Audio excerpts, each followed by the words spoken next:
Jack el Destripador es un nombre que solo con oírlo ya nos transporta a otro lugar, ¿verdad? A esas calles de Londres llenas de niebla, con los adoquines húmedos y a un terror sin rostro que las acechó hace ya más de un siglo. Hablamos de un fantasma, sí, pero de un fantasma cuya leyenda se forjó a partes iguales con sangre y con tinta. Bueno, pues vamos al lío. Nuestra historia arranca justo aquí, con este mensaje absolutamente escalofriante, supuestamente del propio asesino. Y es que esto no es solo la crónica de unos asesinatos, no. Esto es la historia del nacimiento de un auténtico mito. Para intentar entender al monstruo, primero, y esto es clave, tenemos que entender su territorio. El East End de Londres en 1888 no era un simple escenario, era de hecho un personaje fundamental en toda esta oscura trama. Hay que intentar imaginarlo, ¿eh? Un laberinto de callejones sin apenas luz, todo cubierto por una capa de hollín, de miseria. Whitechapel era un hervidero de gente, inmigrantes irlandeses, refugiados judíos, un lugar donde la verdad la vida valía muy poco y la desesperación era el aire que se respiraba cada día. 1.200. Según las estimaciones que hizo la propia policía en 1888, este era el número de prostitutas que trabajaban solo en el barrio de Whitechapel. 1.200 mujeres expuestas a la violencia cada noche.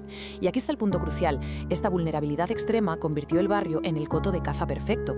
Y claro, en este caldo de cultivo de desesperación, un depredador empezó su obra. Una serie de crímenes tan brutales, tan metódicos, que parecían la firma de un espectro, no de un ser humano. Lo que de verdad pone los pelos de punta es el patrón. El asesino no solo mataba, es que seguía una especie de ritual metódico y aterrador. La consistencia de sus métodos fue lo que conectó todos los crímenes y, por supuesto, lo que sembró un pánico sin precedentes en toda la ciudad. Y esto ilustra perfectamente la escalada del terror. Fijaos en las fechas. Es que es increíble. Todo ocurrió en poco más de 2 meses. Un otoño sangriento en el que cada asesinato iba superando en brutalidad al anterior, hasta culminar en la espantosa carnicería de Mary Jane Kelly. Mientras el pánico se apoderaba de las calles, la policía se enfrentaba a un enemigo invisible con las herramientas, bastante limitadas de la era victoriana. Acababa de empezar la caza de un fantasma. La escala del esfuerzo policial fue, la verdad, inmensa. Se llegó a entrevistar a más de 2.000 personas. De todas ellas, se investigó a fondo a unas 300 y se detuvo a 80. ¿El resultado de todo esto? Absolutamente nada. El asesino era sencillamente inalcanzable.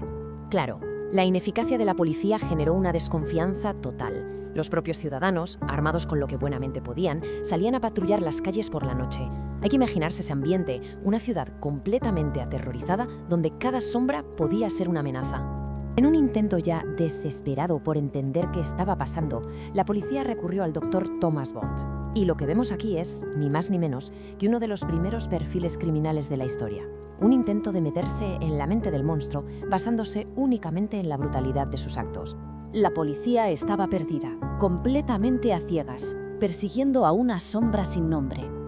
Y entonces, de repente, el propio asesino pareció darles una especie de regalo envenenado, una identidad, un nombre que, sin saberlo, lo haría inmortal. Antes de las cartas, la policía le llamaba Mandil de Cuero, un apodo, funcional, pero sin ninguna fuerza.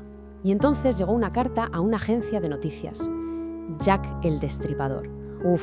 Eso ya no era un apodo, era una marca, era directamente material de leyenda. Esta es la famosa carta, querido jefe. Al principio, casi todo el mundo pensó que era una broma macabra. Pero, ¿qué pasó? Que cuando la terrible predicción pareció cumplirse, el pánico se disparó.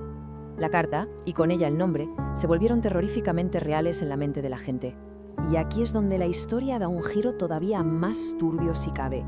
Resulta que la teoría más sólida hoy en día es que la carta fue un engaño, una invención de periodistas del periódico The Star para mantener vivo el negocio y, claro, vender más periódicos. ¿Os imagináis? ¿Y si el nombre que inmortalizó al asesino fue una noticia falsa?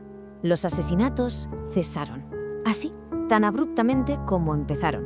El asesino se desvaneció otra vez en la niebla, pero su leyenda no había hecho más que empezar, dejando tras de sí un misterio que perdura, como sabemos, hasta hoy. A lo largo de los años, la lista de sospechosos ha crecido hasta incluir a docenas y docenas de personas. Estos son solo algunos de los más destacados que investigó la policía. Pero la verdad es que, a pesar de todas las teorías, la evidencia contra todos siempre ha sido puramente circunstancial. No hay nada sólido. es que el hecho de que nunca lo atraparan lo transformó por completo. Pasó de ser un criminal histórico a convertirse en un arquetipo del mal, una figura permanente en nuestra cultura. El misterio sin resolver es al final el motor que mantiene viva su leyenda. Y esa es la pregunta final con la que nos quedamos. El hombre desapareció, pero el monstruo se quedó para siempre.